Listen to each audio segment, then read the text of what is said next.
Hello, Stitchers. Welcome to Stitch Please, the official podcast of Black Women Stitch, the sewing group where Black Lives Matter. I'm your host, Lisa Woolfork. I'm a fourth-generation sewing enthusiast with more than 20 years of sewing experience. I am looking forward to today's conversation, so sit back, relax, and get ready to get your stitch together.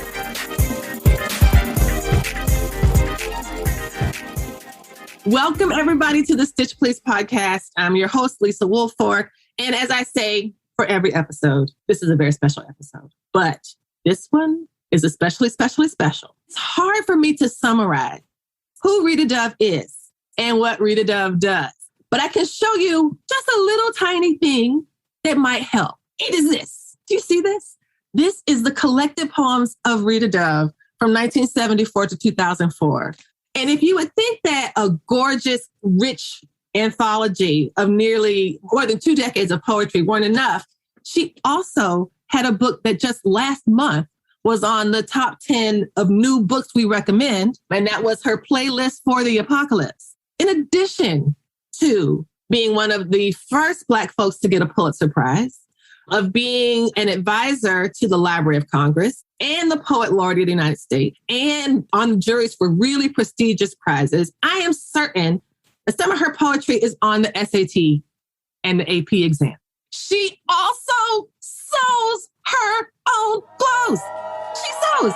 So when I started here, we're both colleagues at the University of Virginia, and I thank you so much, Rita, for indulging me in this conversation. But when I first got here, I was minding my own business in Joann Fabrics.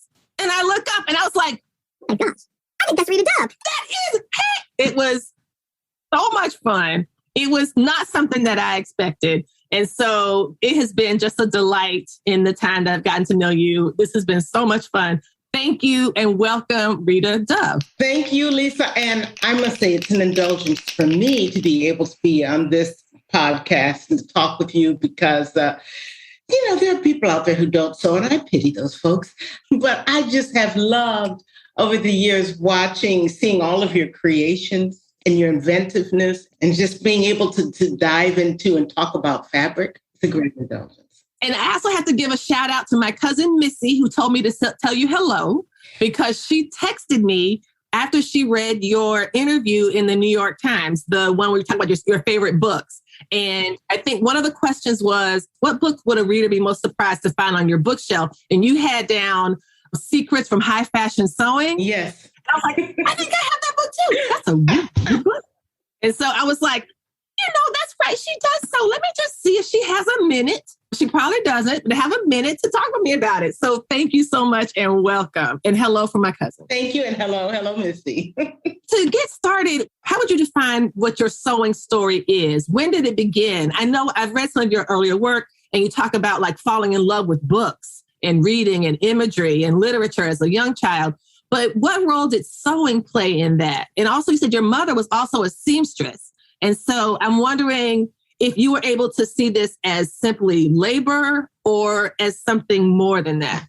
Oh, sewing has been with me as long as books have been with me, and which is to say it was in the home. And it was never a feeling of labor. It was a feeling, I got the sensation of inventiveness and a way of letting creativity come out. My mother was a seamstress. She had worked in a dress shop when she was young.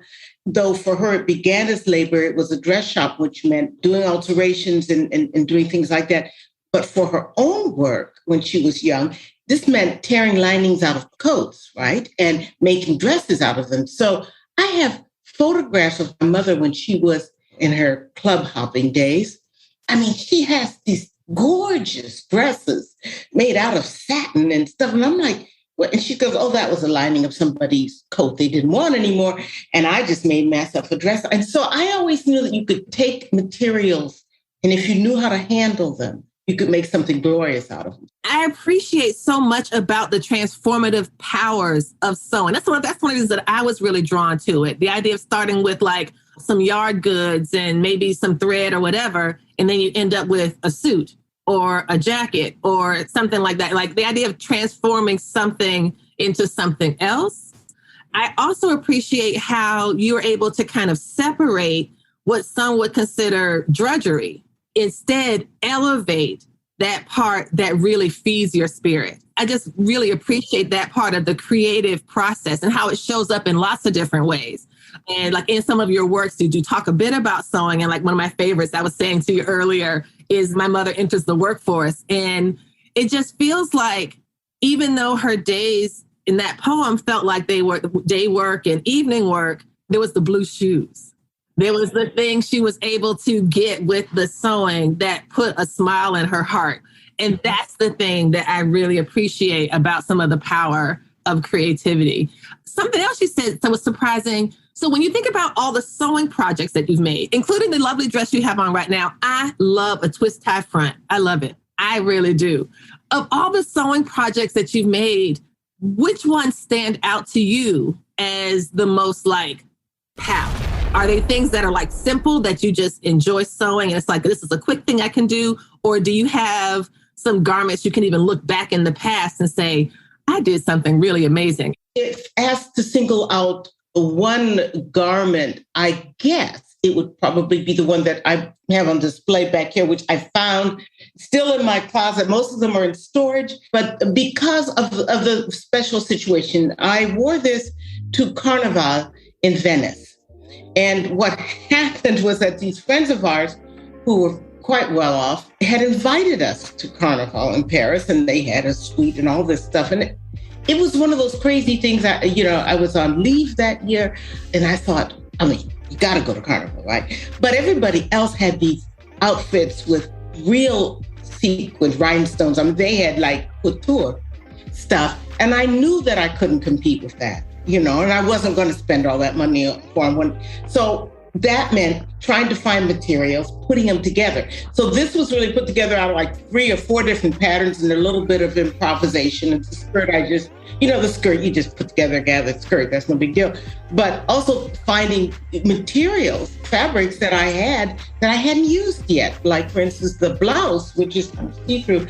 I loved that, but I had no use for it. You can't wear it to a poetry reading where people will wonder what kind of skank you are. You can't teach in it, but I loved the fabric. And so I said, this is for Carnival. So in the end, I ended up making that outfit a velvet cape, long to the ground, which you can't wear anywhere else, but it's great for sweeping through the canal, the canal.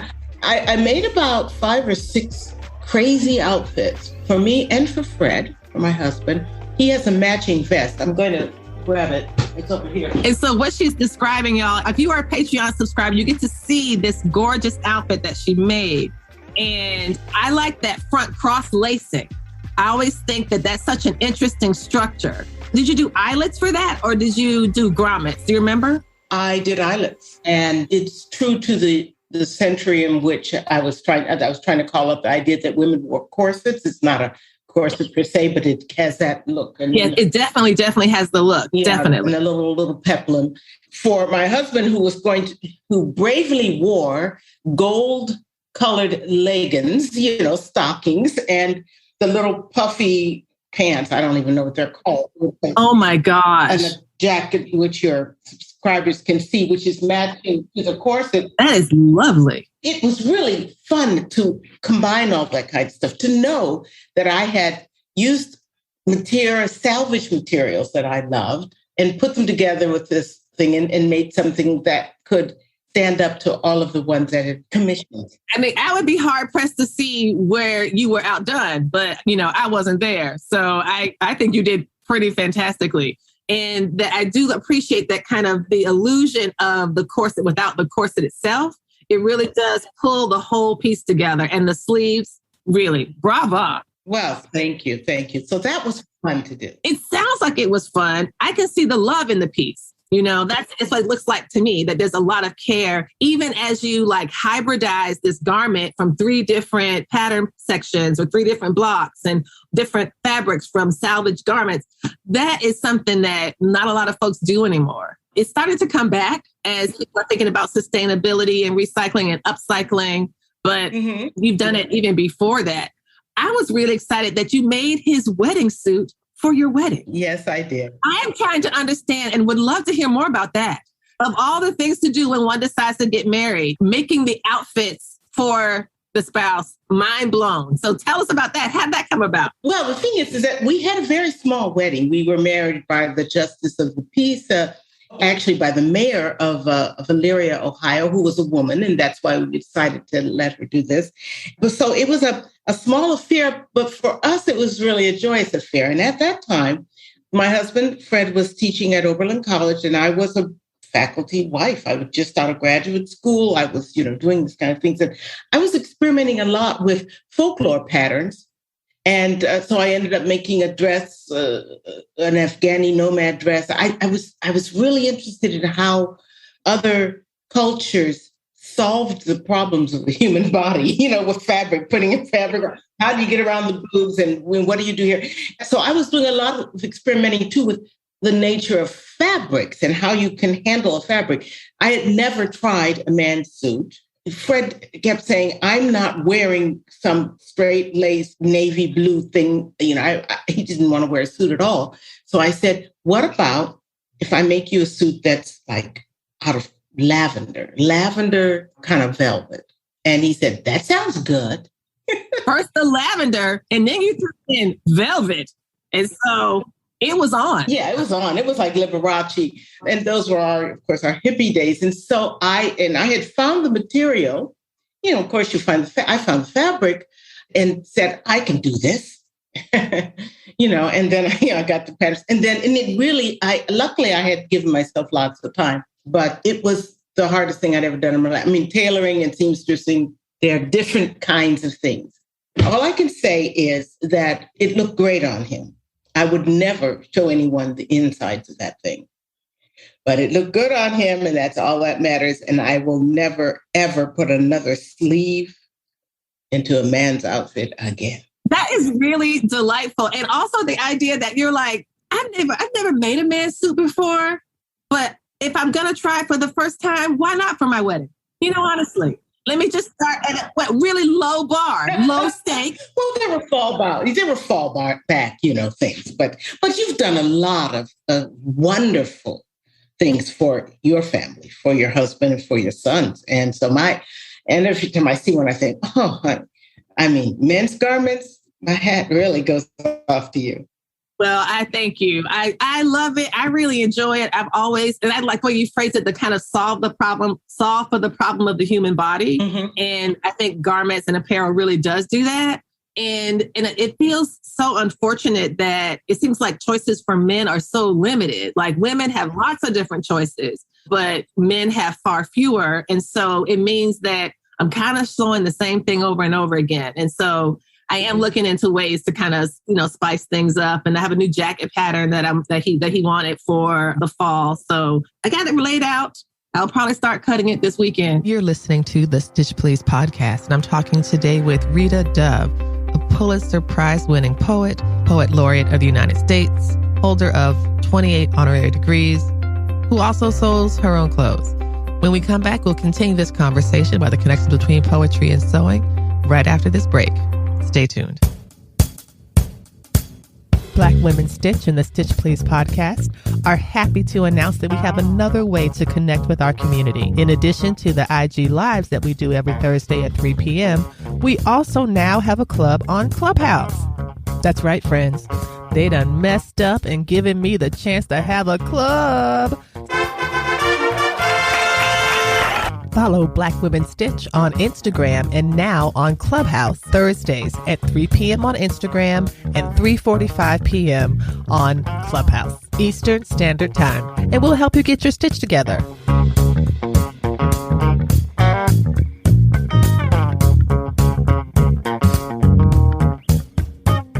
You're listening to the Stitch Please podcast. I'm your host, Lisa Woolfork, and I'm talking today with Rita Dove, a fantastic poet with decades and decades of fantastic and life-affirming poetry. She is an icon in literary history and in the study of poetry. I'm delighted to be able to talk with her today. And we're going to talk now about the connections between poetry and sewing. And one thing I was wondering about was, do you see any parallels between sewing, like the construction of a garment, and say other creative acts like building a poem. If you were to think about metaphors for creating poetry, I know some people tend to think more visually, but if there was a way, and I know sometimes thinking about sculpting, so there's all sorts of metaphors that people use to animate the art of poetry.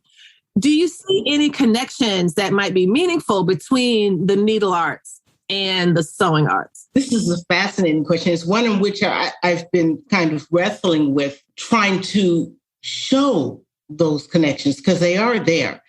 I think that to make a seam just right, with the right tension, bobbin tension, and the right width of the seam is somehow analogous to the way in which a line floats across a page. Do you detect that it is a line, or is it seamless? Does it flow into the next and yet at the same time reverberate against lines that are above it and below it? And I think that that's what a perfect seam does. It's beautiful in itself.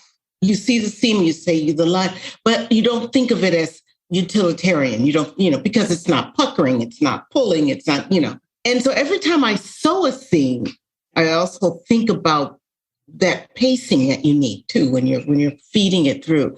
And that is so similar to what happens when I kind of move along the rhythms of a line of poetry. If it's right, if it turns correctly, does it fit together? The analogies are all there, but does it fit together? And then there is that thing too, where if I'm writing a poem that is a narrative that tells a story, but at the same time is supposed to have echoes, or backstory and all this stuff happening at the same time. I often think about the way in which a zipper works, an invisible zipper works. And suddenly everything comes together. Everything comes together on the body in a poem that is supposed to just close perfectly and at the same time reverberate. It zips. No, that's so beautiful. And I am here for it. I am really here for it because I've been thinking a lot about thread. I've been thinking a lot about sewing, and something that I've been teaching actually for a class I'm doing next semester is called Sally Hemings University. That's the name of the class. And it talks about what would it mean to center a university on a marginalized enslaved woman rather than her rapist white slave owner. And part of the thing that I'm interested in is a liberatory strategy that I'm calling forecrafting. Instead of forecasting, but forecrafting. And I have two models for that. The first one is Jochebed, who is Moses' mother. And remember, she made the basket for him. And I thought for me, that act of weaving that basket together, weaving that basket, not knowing that her child was going to face certain death. And she knew that to keep him safe, she had to push him away, right? And so there's something about the prayer of that crafting of the basket, putting the baby in it and just praying that it all works out. Mm-hmm. And I see something similar in Sally Hemings' own work as a seamstress on the plantation, but also a 14-year-old girl who is kind of like stuck in France with this man who wants her to go back. She's pregnant and is like, I don't know if I want to go back. And then negotiating as her son's, as Madison said, extraordinary privileges, which included the liberation of her children, knowing that she would never see it herself. Right. And there's something about that. And then to be a Munt, who I'm partnered with, has this wonderful exhibit called Held Breath. It was down at the Welcome Gallery, and it's gorgeous. There's this eye and all of these beams of light and breath. Each strand connects to a person's name or a community that survived attacks of white supremacy. And if they didn't survive, the thread stops. But if they did survive, it goes on. It's incredible. There's just so much, I think, in there in the theory of craft about Black women's history that I don't think that we spend enough time thinking about it. I don't think as much as, I think that there's obviously, poets. I often think about Lucille Clifton's Quilting, which is that poem, that poem Reply. Talked about that in class. The poem Reply, y'all, I'll put a link to it. It's this horrible letter that W.B. Du Bois gets in the mail. And in the poem, they ask, you are a person that we have been told is an expert on Negroes, and we are studying emotions and want to know if Negroes cry tears. And the poem that Clifton writes is just 2 words for every, like, they do, we do, she tries, we try. It's just gorgeous. And I think that same kind of rhythm. Another thing I was thinking about what you said was about the tension of the stitch. I think we could easily take that for granted when it's going right. Absolutely. When it's going right, it's like, oh, that's just the way it is. But then you look up and it's like, wait, I've been sewing with air. Because the thread has run out. And that kind of perfect balance between the top and bottom thread, that you're not meant to see the top thread from the bottom or the bottom from the top. That tension of language, I think, is something that I really appreciate about what you do with your work. And I was thinking about it, particularly with the poem about the girls, following that gaggle of girls down by the village school. And I was like, I know what she's talking about. You know exactly what I'm talking. Well, isn't that fine balance that I think African Americans we have had to learn how to create and to walk in order to survive? I mean, it's that balance between knowing and not sharing it to anyone else who is not in the know. If you don't know, then you aren't part of this thing. If you know the underside as well. That kind of balance that builds up the blues, that gives us that great sense of humor that we have, that we need. Absolutely. Rita, I am so grateful to you for your time. This has been so beautiful. I want to know what's next for you. Like, so are you on a book tour? Are you like, what's happening with the book? I don't even, what is pandemic publishing like for a poet these days? Well, what's interesting is that if the pandemic writing is actually very good. I mean, in the sense that of course, you take your lemon and you make lemonade out of it, but also the kind of intimacy, the kind of being of isolation in order to do the work is something that, as a writer, I'm kind of scrabbling to get anyway. So it was given to me or imposed upon me, and I said, okay, I can deal with this. I think I dealt with it better than a lot of people who aren't so inclined. Publishing is another thing, of course. I've discovered that just the thread, and again, it's that thread, that invisible thread between reader and a writer is sometimes reinforced by going out and actually speaking words and being a storyteller and actually giving readings. And to give a reading over Zoom is just not the same. It really isn't. I mean, we make do with what we have to do, but, and you know this from teaching, you pour everything out into the screen and it just goes away. You don't know what it feels like. And so it's very draining. And yet I also recognize, mainly through my students who were all writing poems as well, how necessary it was. And so you do send it out into the air. It's sort of, in a way, like Sally Hemings knowing that, securing freedom for her children, but knowing that, she couldn't enjoy it. You send that out there and you say, okay, I give it to you and I have no idea. I'm not going to get much back from it, but the knowledge that you got it maybe will help me. It's something that I think as a Black woman, I think that I've been schooled in this for a long time, so the pandemic is really rough, but we know how to walk that line. I've had a lot of time to think of course, all of us have during the pandemic. And as I go through these various publishing things, these, kind of interviews and Zooms and stuff like that, I find myself thinking back to not only my mother, who would salvage those things and make these things, but I realized that the line went back even further. My grandmother, who was a milliner, actually, she put together hats for church ladies. And oh, that is a fierce and coveted and prestigious job. You cannot just put on anybody's hat. And it's quite a skill. I mean, as a child, when my grandfather had just died and I was about 12, 13 or something like that. And I spent the weekends with her and I would watch her build those hats. And in fact, there's a poem in my book, Thomas and Beulah, which is all about those hats. And it ends, "Oh, intimate parasol that teaches us to walk with grace along beauty's seam." And it's that walking with grace along beauty's seam. This is that balance. This is the theme we walk, right? And we've learned to walk and that we give on further, that thread.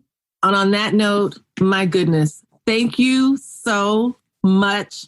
Y'all, we've been speaking with Rita Dove, who is an American genius and just amazing and all the things. I will try to put some of the things. I can't put all of the things in the show. I will put some because she's, trust me, amazing. And I think that now I'm going to be thinking about walking along that seam. The seams that our grandmothers sewed for us, that our mothers sewed for us, that we sew for those who will be coming behind us, that we leave this with them in trusting that they will know what to do because we've helped guide. Thank you for that and for this time. And enjoy your outfit. Love it.